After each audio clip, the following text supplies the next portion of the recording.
joined by one of the best insiders in the business on the D&M Leasing Hotline is Mary Kay Cabot from Cleveland with a Browns preview, cleveland.com, the plain dealer. Good morning, Mary Kay. How are you? I'm doing great, guys. How you doing? Doing pretty well. Having a hard time with this game. It kind of feels like a defensive, ugly toss-up. How are you feeling about it? You know, I don't know about it being a defensive game because I really do look out there and see a lot of weapons on both sides of the ball. I think you've got Deshaun Watson ready to show that he's got these great weapons, and Amari Cooper, Elijah Moore, Jerry Jeudy, David Njoku, and then, of course, you've got Dak and CD's ready to roll. So I don't know if it's necessarily going to be a defensive sort of game, although the defenses are both really, really good. So you're right. It is hard to predict, and I guess it just depends on which way it gets started and if it turns into somewhat of a shootout the way the last meeting did. What is Deshaun Watson now? I don't think anybody would say that he's met expectations there. Is there do they see him resurrecting his career the way that he was in Houston and what they expected to get? Well, here's the thing about Deshaun Watson. I think people have a tendency to forget that he was injured most of last season. It was in week 3 where he first suffered the shoulder injury. It was first diagnosed as a rotator cuff. Later on, after he suffered the fractured shoulder and underwent surgery, I did ask him, he alluded to the fact that he had been playing on this fractured shoulder for a couple of games, and I asked him, is it possible he could have fractured it all the way back in week 3? And he said, it's possible. Now, the Browns have maintained that he fractured the shoulder on November 12th against the Baltimore Ravens, but it's probably a little bit hard to say how it all went down in there. But nevertheless, he was injured almost the whole entire season. And so I don't think people can really judge his performance based on much of what we saw last year. So now that he looks pretty healthy, I think he should be a lot better this year. How much of, you talk about the health issue there. Does anything look like a guy whose confidence has been shaken when you watch him, though, or does he remain kind of resolved in that sense? I think the thing is he has not forgotten how to play football, and people seem to think that he has forgotten how to play football. But I think if he's healthy and his weapons around him are healthy and he likes this new offense and can adapt to it pretty quickly, I think he's going to be just fine. I just don't think just because he hasn't played a full season since 2020, I just think there's so much good football in him that it's in there. And it's just a matter of pulling it out of there, and we'll see if that gets going this season. Was his off season and all the practices you attended, did they really stand out? Like, oh, this is the franchise quarterback that people used to talk about? Is this as well as he looked while covering him this past offseason in camp? Well, he did not start throwing in 11-on-11s until training camp. He just didn't really do that. So, so that was the first time that we really saw him get going was in training camp. There might have been some in mini camp too, a little bit in 11-on-11s, but throughout the offseason program and OTAs and whatnot, he was not throwing in 11-on-11s yet coming off of this shoulder surgery. So we don't have a huge body of work to base anything on. But he did look, I thought, pretty good in training camp. The thing about training camp is that he never had his full complement of receivers and tight ends around him. I think I remember one practice where I looked out there and saw all of those guys that I mentioned previously out there on the field with him. So they haven't had a lot of time on task, and I think that could be a little bit of a problem early on because they just haven't done it. And then he never played in the preseason games, so his preseason action for the first time since November 12th is going to be coming early on against Dallas on Sunday. Mary Kay Cabot from Cleveland previewing Browns boys here on 105 through the Fan. In Houston, he was maybe the next face of the NFL. Dabo Swinney calling him Michael Jordan, Boy Scout reputation. Then all the controversy happened. What's he been like to deal with personally? Is he guarded? Is he jaded? Or is the old Deshaun Watson personality flowing? Well, first of all, I can take credit for that Michael Jordan quote because I elicited that from Dabo Swinney at the Senior Bowl that year when I asked him, what would happen if the Browns pass on Deshaun Watson. And he looked right at me. I have it on my phone, and I tweeted it out like that. And he said it would be like they're passing on Michael Jordan. So it was a quote heard around the world that spring. And so I get to take a little bit of credit for that. But he's been okay to deal with. I think he is a little bit guarded. I will say that. He is a little bit guarded because of all of his off-the-field issues.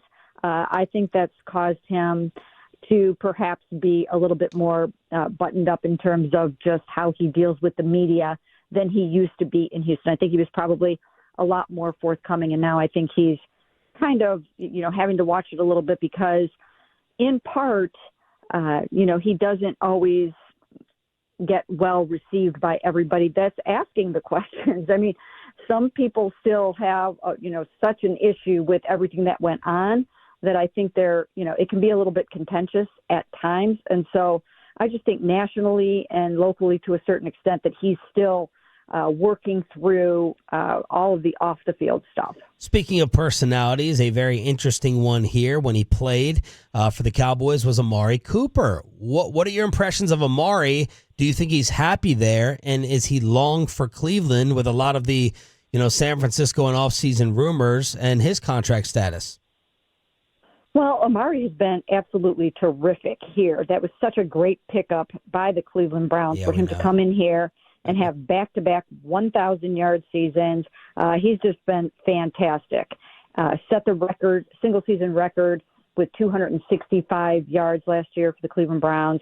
And he's just been great. He's been great to deal with and fantastic in every other way. And, of course, as you mentioned, there was the flap a couple of weeks ago or a month ago or whatever when it was reported that the Browns were willing to trade him to San Francisco for Brandon Ayuk. Amari did put out there on Twitter that he would not have minded. We haven't talked to him yet, so it will be interesting to see what he has to say about that this week. But he's a professional. He held out throughout the offseason for a new contract. He skipped the mandatory minicamp, and he knew the Browns didn't hold that against him, so I'm sure he's not going to hold this against them. But you're right, it is his last year on this contract, and I'm sure that he said he wants to finish his career in Cleveland when we asked him that at the Greenbrier. So we'll see where this is going to go. What is the Browns' ceiling this year, or is it totally dependent on what Deshaun is?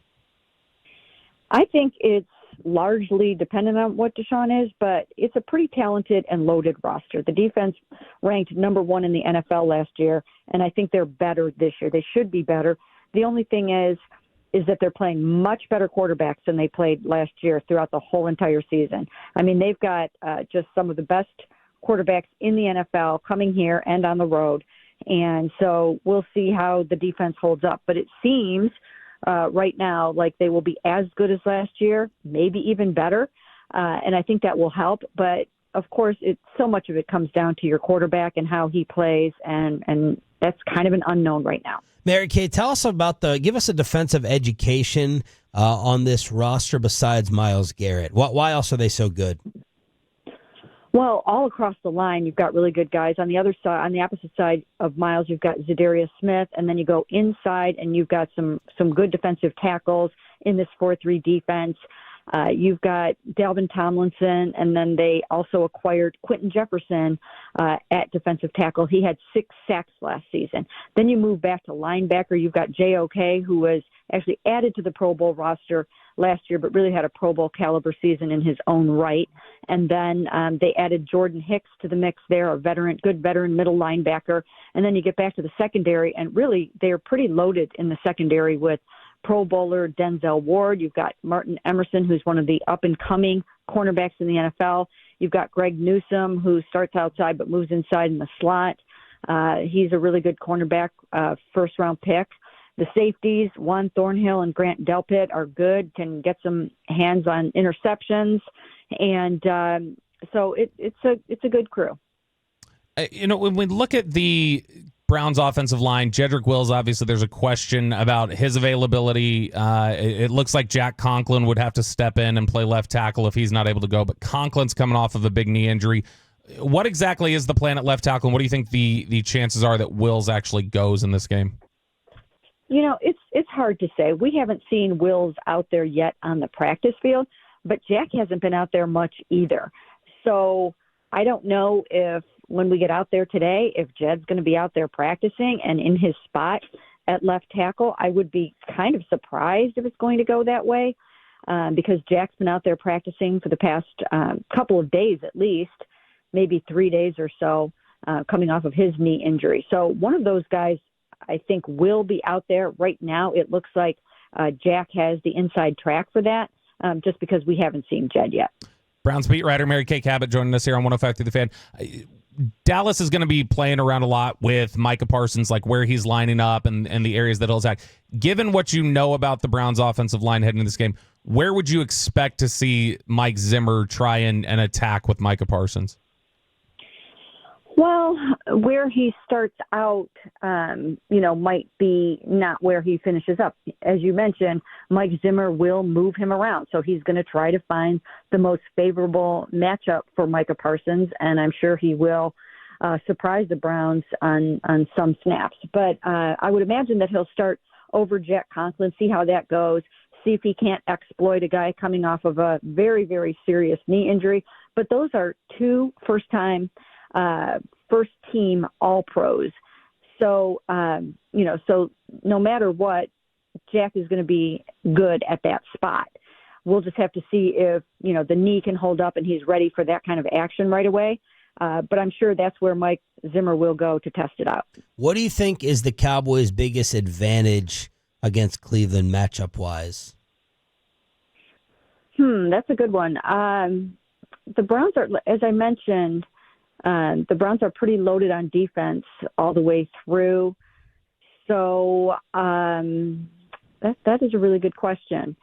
Maybe CD Lamb, but again, the Browns have really good cornerbacks. So I think it's an evenly matched game pretty much across the board. The Browns actually, I think, are going to have an advantage with the fact that the Cowboys are starting two rookie offensive linemen. So Myles Garrett against Tyler Guyton is really something that I'm going to have my eyes on. Mm-hmm. And, of course, then they have a rookie center as well that never played center in college, as you know.